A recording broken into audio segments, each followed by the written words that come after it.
知道一个拉面最重要的就是它的溏心蛋，怎样不是面，不是汤汁，不是肉啊？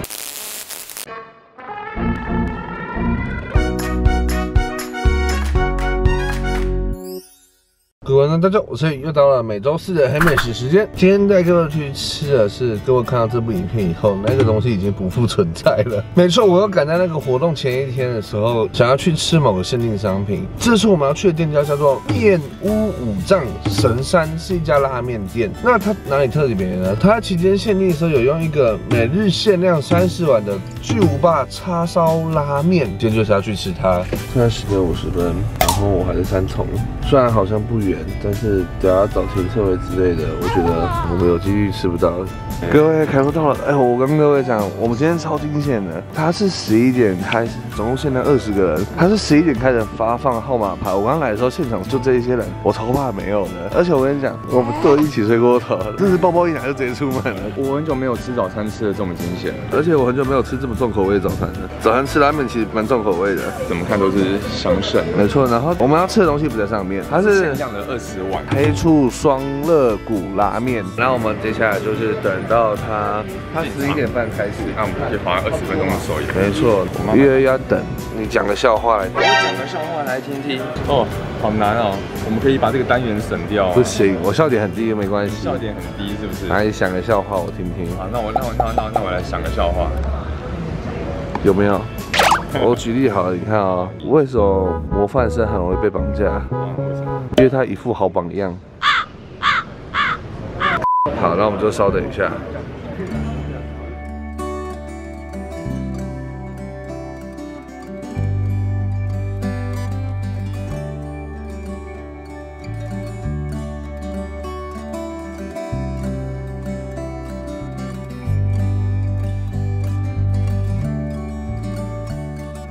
各位观众，假如说我们今天影片按赞数突破3000喜欢的话，下次我们就半夜深夜食堂就来这家吃了。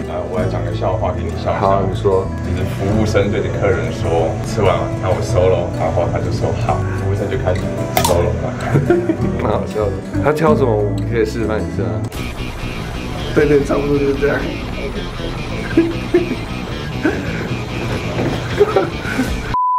神山。然后按一下就会打开。这是废话吗？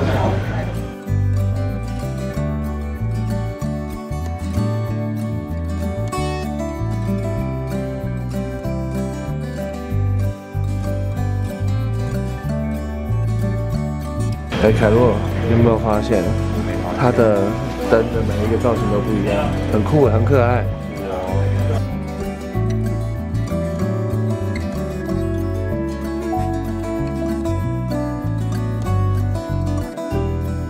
它桌面其实还蛮整洁的。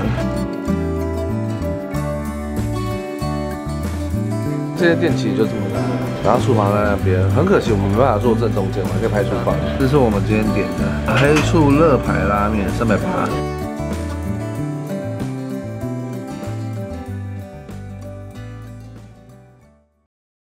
台洛送来了，这个太夸张了啦！这浮夸，380，我觉得 OK， 我觉得 OK。它附的这个肋骨有大，然后面也很多。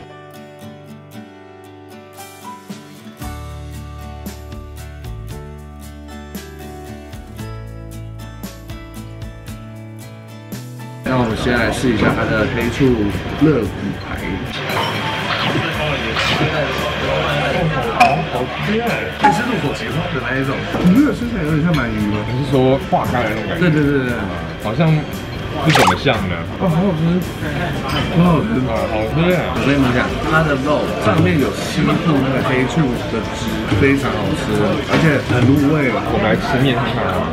青豆，它肉上面其实还有焦焦的一层，所以你咬下去那一瞬间是脆的。试试看面的话，你吃了吗？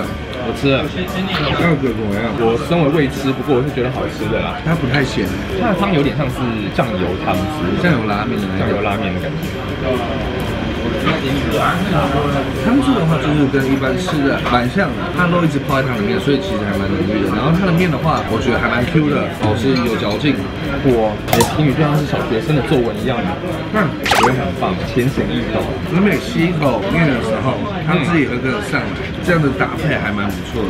你知道，一个拉面最重要的就是它的溏心蛋，只要不是面，不是汤汁，不是肉啊。因为溏心蛋假如说做的不好的话，里面就是熟的哦。现在立下来了，我会用筷子接住的，好棒啊！天啊！有溏心蛋的味道了。这样吃下来的话，我觉得肉是最值的。拉面的话，我觉得其实蛮多家拉面店的面条也是很 Q 的，它没有特别 Q， 但是是有嚼劲是好吃的。一般分数1到10分来说，它以8分。然后汤的话反而是清淡，所以它还是有点符合台湾的口味。我觉得排这一餐有值得。对啊，而且我觉得现场氛围又好，位置不会太小。